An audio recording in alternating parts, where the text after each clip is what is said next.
وصحبه ومن والاه إلى يوم الدين. وأعوذ بالله من الشيطان الرجيم. بسم الله الرحمن الرحيم. إنك ميت وإنهم ميتون.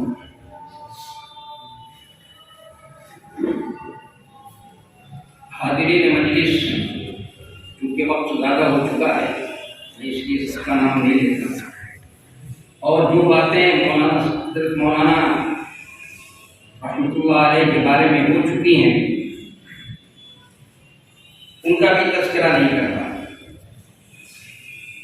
حضرت مولانا محمد یوسف اصلاحی رحمۃ اللہ علیہ بہت ہی ادیب انسان، بہت ادیب مربی، بہت عظیم محسن۔ وہ جس طرح ظاہری اعتبار سے بہت حسین و جمیل اور وجیح اور شکیل تھے، میں سمجھتا ہوں کہ اپنے باطن کے اعتبار سے بھی وہ اسی طرح خوبصورت انسان تھے۔ اپنی تحریروں اور تقریروں کے اعتبار سے بھی وہ اتنے ہی زیادہ خوبصورت تھے۔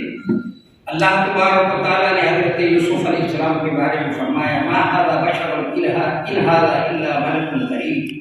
ارے بھائی یہ کوئی انسان نہیں ہے بھائی، یہ فرشتہ ہے۔ وہ انسان تو ضرور تھے لیکن فرشتہ صفت انسان ہے۔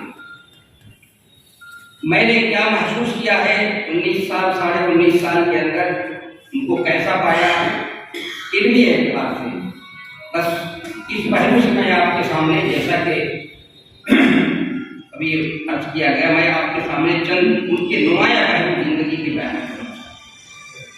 مولانا یوسف صاحب اصلاحی رحمۃ اللہ علیہ، ان کے نام کے ساتھ اصلاحی رکھا ہوا ہے۔ یہ مدرسۃ الاصلاح جو سرائیویل کے اندر ایک مدرسہ ہے اعظم گڑھ میں، سرائیویل قصبہ ہے، مسلمانوں کا قصبہ ہے، وہاں پر یہ مدرسۃ الاصلاح ہے۔ اور جماعت اسلامی نے اس مدرسے کو قائم کیا، اور وہ مدرسہ مولانا حمید الدین فراہی رحمۃ اللہ علیہ کی فکر پہ قائم ہے، اور جماعت اسلامی کے اہتمام کی وجہ سے اس پہ وہاں کے شعراء اور وہاں کے جو لوگ پڑھنے والے ہیں ان کا قرآن مجید سے والہانہ تعلق اور گہرا تھا۔ تو مولانا یوسف صاحب رحمۃ اللہ علیہ وہیں سے فاضل ہیں، وہیں سے انہوں نے فضیلت کی ڈگری حاصل کی، اس لیے ان کو اصلاحی کہا جاتا ہے۔ تو مولانا مدرسۃ الاصلاح کے صف اول کے فضلاء میں ان کا شمار ہوتا ہے۔ صف اول کے فضلاء میں مدرسۃ الاصلاح کے جیسے مولانا ابواللیث اصلاحی رحمۃ اللہ علیہ ہیں، مولانا صدر الدین اصلاحی رحمۃ اللہ علیہ ہیں، اور مولانا امین احسن اصلاحی ہیں، مولانا اختر احسن اصلاحی۔ لیکن میں سمجھتا ہوں کہ مولانا یوسف صاحب رحمۃ اللہ علیہ ان میں سب سے نمایاں مجھے نظر آتے ہیں۔ کیوں نظر آتے ہیں؟ کس پہلو سے مجھے نمایاں نظر آتے ہیں؟ دیکھیے مدرسۃ الاصلاح کی ابھی میں نے عرض کیا فکر فراہی پہ بنیاد ہے۔ فکر فراہی جو ہے اس کے اندر تفردات بہت ہیں، اور وہ تفردات ایسے ہیں جس کی بیس اور بنیاد کوئی مضبوط نہیں ہے۔ تو مولانا کا امتیاز یہ تھا، جیسا کہ میں نے سمجھا ہے، چونکہ میں نے ان کو سفر و حضر میں دیکھا اور مختلف سفر کے اندر دیکھا کہ نہایت مقبول ہیں، ہر طبقے میں مقبول ہیں۔ آخر بات کیا ہے؟ تو میں نے محسوس کیا یہ کہ مولانا مدرسۃ الاصلاح کے تو ضرور فارغ ہیں، وہاں کے فاضل ہیں، لیکن وہ وہاں کی فکر سے اس طرح متاثر نہیں ہے، بلکہ وہ سواد اعظم کی رائے سے اتفاق کرتے ہیں۔ انہوں نے فکر فراہی کی جو بنیادیں ہیں، جو تفردات ہیں، جو کمزور ہیں، اس کو نہیں انہوں نے اپنایا۔ یہ وجہ تھی کہ مولانا جو ہے ہر طبقے میں، ہر مکتب فکر میں، چاہے وہ دیوبند، میں ان کے ساتھ دیوبند بھی جانا ہوا، مجھے میں گیا ان کے ساتھ، وہاں بھی مقبول، اور بریلوی مکتب فکر کے لوگ بھی ان کو بہت ہی مقبول کرے، بہت ہی پسندیدگی کے ساتھ ان کو بلاتے تھے اور ان کی تقریروں سے محروم ہوتے تھے۔ تو یہ مولانا جو ہے سب کے درمیان مقبول تھے، اس کی وجہ یہ تھی۔ اور دوسری بات یہ جو میں نے محسوس کیا ان کی تقریروں اور تحریروں سے، کہ مولانا سید ابو العلا مودودی رحمۃ اللہ علیہ جماعت اسلامی کے بانی ہیں، تحریک اسلامی کے بانی ہیں، ان کا جماعت اسلامی کو تعارف کرانے میں نمایاں ہے، ان کے لیے ٹیچر کا نمایاں رول ہے، ان کی تقریروں اور تحریروں کا نمایاں رول ہے۔ لیکن میں سمجھتا ہوں کہ مولانا یوسف صاحب رحمۃ اللہ علیہ نے جماعت اسلامی کو باہر کی دنیا میں جو تعارف کرانے میں ان کا رول نمایاں نظر آتا ہے۔ کسی طرح سے ان کا رول کسی طرح بھی کم نہیں ہے۔ آپ اگر ان کو اس پہلو سے پڑھیں گے تو آپ کو میری رائے سے بھی اتفاق ہوگا۔ اور دوسری چیز میں نے جو محسوس کیا ان کی تقریر و تحریر کے اندر ابھی بات ہو رہی تھی، جو سوچ میں نے ان کی تقریروں میں پایا، ان کی تحریروں میں پایا، اور یہ اصل سوچ جو تھا وہ اندرون کے اندر جس کے دل میں سوچ ہو، اداس ہو، تو اس کا اثر تھا۔ اور ایسا اثر ان کی تقریروں اور تحریروں میں جو موسلادھار بارش کی طرح نہیں، موسلادھار بارش ہوتی ہے تو بڑی تیزی کے ساتھ بڑھ جاتی ہے، لیکن جو بارش ہلکا پھوہار ہو، ہلکی ہلکی ہو، تو زمین اس سے بہت زیادہ مستفید ہو جاتی ہے، زمین کو زیادہ فائدہ پہنچتا ہے، زمین اس کو چوس لیتی ہے۔ مولانا کی تحریروں کا، تقریروں کا یہ اثر ہو رہا تھا لوگوں کے دلوں پر۔ آہستہ آہستہ ان کی تقریر آپ پڑھیے، ان کی تقریروں کو، ان کی تحریروں کو، جو ان کے دروس ہیں اس میں جو انہوں نے تفصیلی نکات بیان کیے ہیں، تو اس سے آپ کو اندازہ ہوگا کہ کس طرح سے خاموشی کے ساتھ ان کی تحریر جو ہے دلوں کا نقصان انداز ہوتی ہے۔ تو یہ مولانا کا یہ نمایاں ان کی زندگی کا نمایاں پہلو ہے۔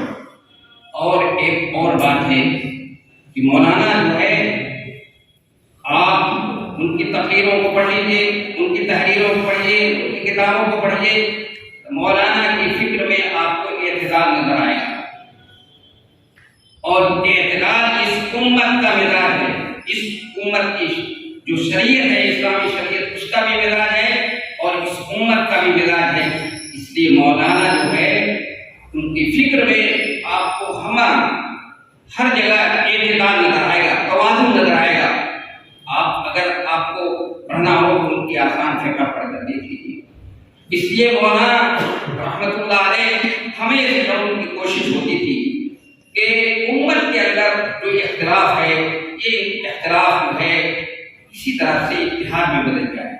یہ امت کا جو شیرازہ منتشر ہے، یہ جو زوال کا سبب ہے، بنیادی سبب ہے، اس طرح سے متحد ہو جائے۔ میں نے اپنے یہاں اعظم گڑھ میں ان کو بلایا مولانا کو، تو وہاں پر بھی انہوں نے اتحاد کے موضوع پر تقریر کی کہ کس طرح سے، اور اتحاد کو سمجھایا۔ انہوں نے بتایا کہ اتحاد کا مطلب یہ نہیں ہے کہ ہم آپ سے انتظام کے لیے کہہ رہے ہیں کہ آپ ہمارے اندر دم ہو جائیں، بلکہ اتحاد کے لیے میں نے ابھی لکھا بھی تھا، اور اس پہ میں نے ایک جگہ پہ تقریر میں بھی کہا تھا کہ بہت سے پہلو ہیں جن پہلوؤں کی طرف انہوں نے، مولانا نے بھی اشارہ کیا تھا کہ یہ ہمارے یہاں اشتراک کے بہت سے پہلو ہیں جو دوسری قومیں ہیں، آپ دیکھ لیجیے ان کے یہاں بھی اشتراک کے کوئی پہلو نہیں۔ دیکھیے عیسائی ہیں، یہودی ہیں، اتنا اختلاف ہے ان میں، اتنا اختلاف ہے ان کے اندر، لیکن اس کے باوجود وہ آج متحد ہیں ہمارے لیے، ہم کو مٹانے کے لیے متحد ہیں، سارے اختلافات بھول گئے۔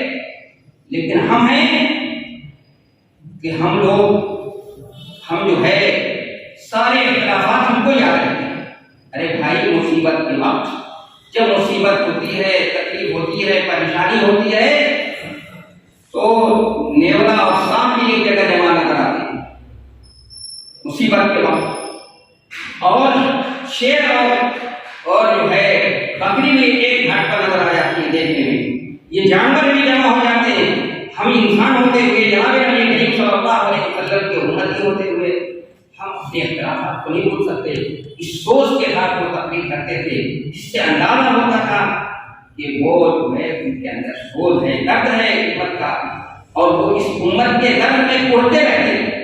ابھی اس وقت حالانکہ ان کی طبیعت خراب ہوئی تو طبیعت خراب تھی، جب بھی فون کیا تو سب سے پہلے یہ کہتے بھائی امت کا کیا ہوگا، یہ اس امت کا کیا ہوگا، یہ ادارہ ہے امت کا ادارہ، اس کا کیا ہوگا، بھائی اس کے لیے سوچیے، اس کے لیے سوچیے، اس کا درد ہے، یہ امت کا درد ہے۔ اور میں سمجھتا ہوں کہ دو سال سے تقریباً 2 سال سے جو یہ حالات ہوئے، انہی حالات کا ان کے اوپر جو ہے ان کی صحت کے اوپر اثر تھا، لیکن وہ تو موت کا وقت مقرر ہے کہ کل امت اجل اذا جاء اجلهم لا يستأخرون ساعة ولا يستقدمون۔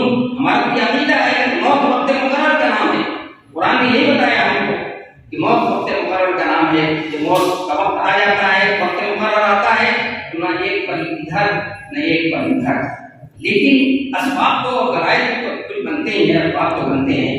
میں سمجھتا ہوں کہ مولانا کی شخصیت سے متعلق جو ان کی امتیازی پہلو ہیں اس پہ بحث ہونی چاہیے، اور ان کی زندگی کے جو امتیازی پہلو ہیں، بہت سے لوگوں نے، ہمارے نعمان بھائی نے، نعمان خان نے جو ہے آپ کے امتیازی پہلو کہ وہ کہا یحب المساکین، یہ نبی صلی اللہ علیہ وسلم کی سنت ہے۔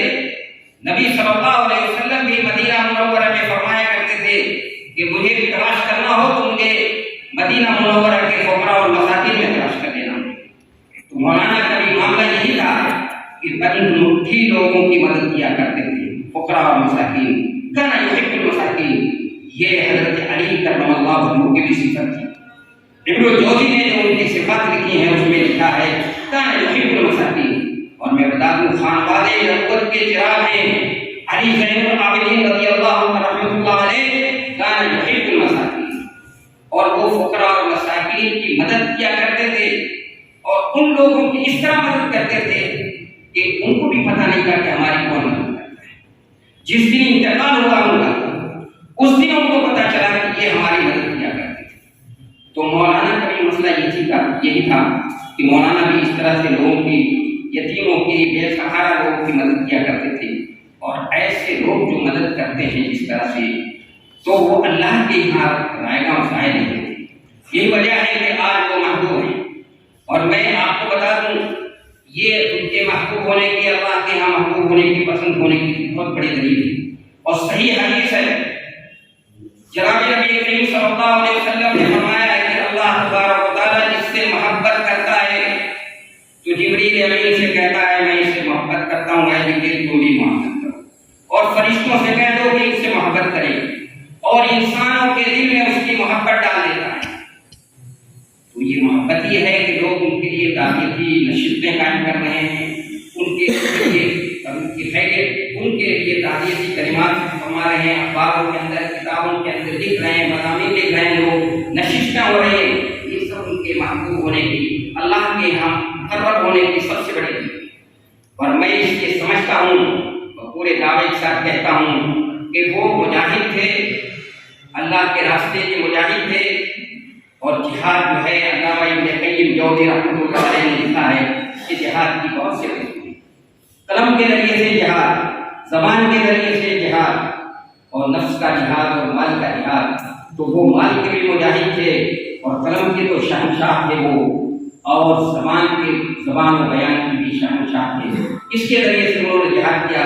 وہ پہلے قرآن کی آیت پڑھی گئی تھی کہ وَلَا تَقُولُوا لِمَن يُقْتَلُ فِي سَبِيلِ اللَّهِ أَمْوَاتٌ بَلْ أَحْيَاءٌ وَلَٰكِن لَّا تَشْعُرُونَ، کہ مجاہد جو اللہ کے راستے کا مجاہد ہوتا ہے، وہ اللہ کے راستے کے مجاہد کو تم جو شہید ہو گیا، تو میں سمجھتا ہوں کہ وہ بھی شہید ہیں، اور ان کو جو ہے مردہ مت کرو، وہ زندہ ہیں۔ تم برزخ کی زندگی کو تم نہیں سمجھ سکتے، یہاں پر اس دنیا کے اندر برزخ کی زندگی کو کوئی نہیں سمجھ سکتا ہے۔ اور آخر میں ابھی ہمارے فاضل مقرر جی فرما رہے تھے کہ علماء کا بہت اونچا مقام ہے، بالکل علماء کا بہت اونچا مقام ہے۔ اس کے لیے ہمارے پاس سب سے بڑی دلیل یہ ہے، سورہ آل عمران میں اللہ جل شانہ نے اپنے اور فرشتوں کے ساتھ اگر کسی تیسرے کو رکھا ہے تو اولو العلم، وہ کون ہے؟ علم والے۔ اللہ نے عالموں کو اپنے ساتھ اور اپنے فرشتوں کے ساتھ رکھا ہے۔ شہد اللہ انہ لا الہ الا ہو والملائکہ واولو العلم قائما بالقسط، اللہ گواہ ہے